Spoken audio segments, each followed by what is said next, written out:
তোমাদের আবদার আমি কি না রাখতে পারি? হ্যালো এভরিওয়ান, আসসালামু আলাইকুম। সবাই কেমন আছেন? বিআই এবং একটা ভাই আছে আমাদের, ম্যানেজার ভাই। তাদের রিকোয়েস্টে আজকে আমি বেগুন ভর্তা করব। তো বেগুন ভর্তা করার জন্য প্রথমত আমার বেগুনটা একটু ফালা করে নিতে হবে। তারপর সরিষার তেল ভালো করে মেখে চুলায় পোড়াইতে হবে। চুলায় পোড়াইতে পোড়াইতে যখন এটা অটোমেটিক সেদ্ধ হয়ে যায়, মানে এটা আসলে পানিতে সেদ্ধ করতে হয় না, এটা আগুনে রাখলে অটোমেটিক সেদ্ধ হয়ে যায়। আর এদিক দিয়ে আমার বিআই, সে পিএস কুচি কুচি করতে ব্যস্ত আছে।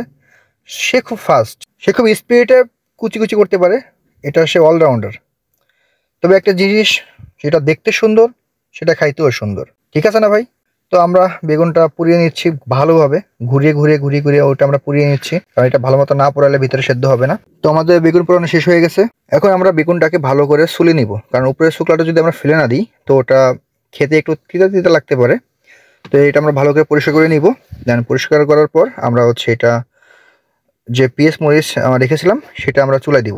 প্রথমত আমরা সরিষার তেল কড়াইতে ভালো করে দিয়ে এটাকে একটু গরম করে নিব। তারপর পেঁয়াজ মরিচ ঢেলে দিয়ে ভালো করে নাড়াচাড়া দিয়ে বেশ কিছুক্ষণ রাখবো।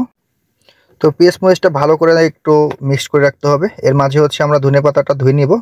ধনেপাতাটা ধুয়ে নিয়ে আমরা ওটা একসাথে মিক্সড করে দিব, যাতে ঘ্রাণটা একটু ভালো হয়। তারপর আমরা ভালো করে এটা ঘাটাঘাটি করে একটু করে করে আমরা অ্যাডজাস্ট করে নিলাম। তারপর ভর্তাটা একটু ভালো করে হাত দিয়ে একটু মিক্স করে নিলাম, যাতে একটু মিক্সতে সুবিধা হয়। দেন তারপর এটা আমরা কড়াইতে দিয়ে দিব। কড়াইতে দিয়ে দেওয়ার পর ভালো করে নাড়াচাড়া করতে করতে করতে করতে দেন এক পর্যায়ে আমাদের রান্না শেষ পর্যায়ে হয়ে যাবে। তারপর আর কি খাইতে হবে। তো আমাদের ম্যানেজার সাহেবকে বলছি যে, ম্যানেজার সাহেব খাবারটা একটু টেস্ট করে দেখো যে ভর্তাটা কেমন হয়েছে। তো আমাদের ম্যানেজার সাহেব সে তো খুব এক্সাইটেড। বিসমিল্লাহ বিসমিল্লাহ রাসূলুল্লাহ। That's a test, test. ভাই একটু লবণ লাগবে।